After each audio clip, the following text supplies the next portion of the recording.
أهلا بكم في هذا الشرح التاريخي. اليوم رح نغوص في قصة سقوط مفاجئ ومدمر لواحدة من أضخم الإمبراطوريات في التاريخ الإسلامي. دايما بكون شيء مذهل ومخيف صراحة لما نشوف كيانات عظيمة ومستقرة تتهاوى وتنهار فجأة. ومن خلال المصادر التاريخية اللي بين إيدينا اليوم رح نفكك تفاصيل هذا السقوط المدوي خطوة بخطوة. طيب، السؤال اللي بيطرح نفسه بقوة هون: كيف ممكن لإمبراطورية بتغطي حرفياً نصف العالم المعروف إنها تنهار وتختفي في غضون سنوات قليلة بس؟ كيف لحضارة واسعة جذورها عميقة وممتدة إنها تركع على ركباتها بين عشية وضحاها تقريباً؟ هذا هو اللغز المركزي اللي رح نحله، وعشان نفهم الصورة صح لازم نلقي نظرة أقرب على القوى اللي كانت بتتشكل في هداك الوقت. القسم الأول: عالمان متناقضان.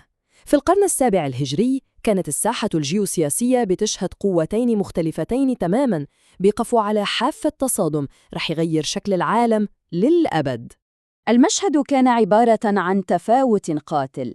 من جهة عندنا العالم الإسلامي، مساحات شاسعة، ثراء فاحش، لكن للأسف قيادة راكدة وانقسامات داخلية عميقة جداً. وعلى الجانب الثاني تظهر قوة بدوية تشكلت حديثاً: التتار، قوة منظمة بشكل صارم وموحدة بشراسة ما إلها أي مثيل. ولما نتأمل في صفات جيش التتار بقيادة جنكيز خان بنلاحظ إنهم ما اعتمدوا على أي إرث حضاري، بل على كفاءة عسكرية مرعبة ومجردة. إحنا بنتكلم عن سرعة انتشار خيالية، أعداد هائلة من الجنود، وحشية مفرطة، والأخطر من هيك عدم التزام بأي عهود بهدف شن حرب نفسية قاسية.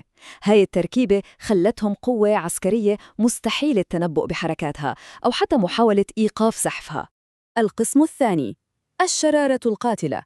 دائماً الحروب الكبيرة بتبدأ بشرارة صغيرة، وهون القصة كلها بدأت بحادثة في مدينة أترار.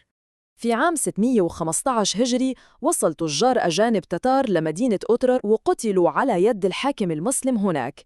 هاي كانت بالضبط الحجة اللي بيستناها جنكيز خان، وفي أوائل 616 طالب فوراً بتسليم القتلى، لكن خوارزمي شاه رفض بحجة أنه بيطبق قوانينه الخاصة. هذا الرفض الدبلوماسي أدى في أواخر نفس العام لمعركة دموية طاحنة استمرت 4 أيام متتالية وخلفت 20,000 قتيل، ومن هون انطلقت عاصفة ما حدا قدر يوقفها.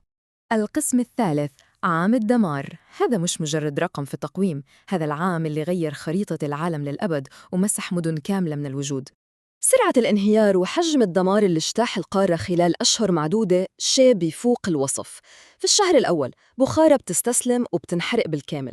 في الشهر الثاني سمرقند بتلحقها وبيندبح فيها 70,000 مقاتل. وبنوصل للشهر الخامس بتسقط مدينة مروة بعد وعود كاذبة بالأمان، لحد ما نوصل للشهر السادس اللي شهد إغراق مدينتي نيسابور وخوارزم ومحوهم من الخريطة تماماً. التدمير كان ممنهج بشكل مرعب لشطب الحواضر من الوجود. 700,000 إنسان، الرقم بحد ذاته صادم. في مدينة مرو وحدها، وبعد ما انخدعوا قادة المدينة بوعود الأمان الكاذبة، التتار نفذوا إعدامات منهجية طالت هذا العدد الهائل من الرجال والنساء والأطفال. تكتيك وحشي حرفياً، الهدف منه بس بث الرعب في قلوب باقي الإقاليم عشان تستسلم بدون أي مقاومة. على الجانب الآخر تماماً، ولما كان الخطر بيقترب من العاصمة بغداد، الخليفة العباسي ما قدر يحشد غير 800 جندي فقط للدفاع عن عاصمة الخلافة. تخيلوا، 800 جندي بس. هذا الرقم الهزيل بيعكس للأسف حالة ضعف مؤسفة وانعدام تام للاستعداد العسكري في قلب العالم الإسلامي بهداك الوقت. التفسير الوحيد لهذا التناقض العجيب هو حالة الوهن، وهي حالة نفسية بتتلخص في التعلق الشديد بالحياة والمكاسب والخوف المرعب من الموت والمواجهة. هي الحالة وصلت لمرحلة إنها شلت حركة جيوش ضخمة وخلتها تستسلم بدون ما تضرب سيف واحد. يعني الهزيمة هون بدأت من الداخل بانهيار نفسي كامل قبل حتى ما تبدأ المعركة على الأرض. وعشان نستوعب الثقل العاطفي لهي الكارثة خلونا نسمع كلمات المؤرخ ابن الأثير اللي عاش في هاي الفترة. بيقول: فيا ليت أمي لم تلدني، ويا ليتني مت قبل هذا وكنت نسيانا منسية، حادثة استطار شررها وعم ضررها وسارت في البلاد كالسحاب استدبرته الريح. كلماته بتنقلنا مباشرة لقلب الصدمة، كأنه بيوصف نهاية العالم فعلياً. القسم الرابع: القادة الهاربون. في الوقت اللي كانت فيه الملايين بتعاني من ويلات هالاجتياح، المشهد القيادي كان للأسف بيحكي قصة تانية تماماً، قصة نجاة شخصية فوق كل اعتبار.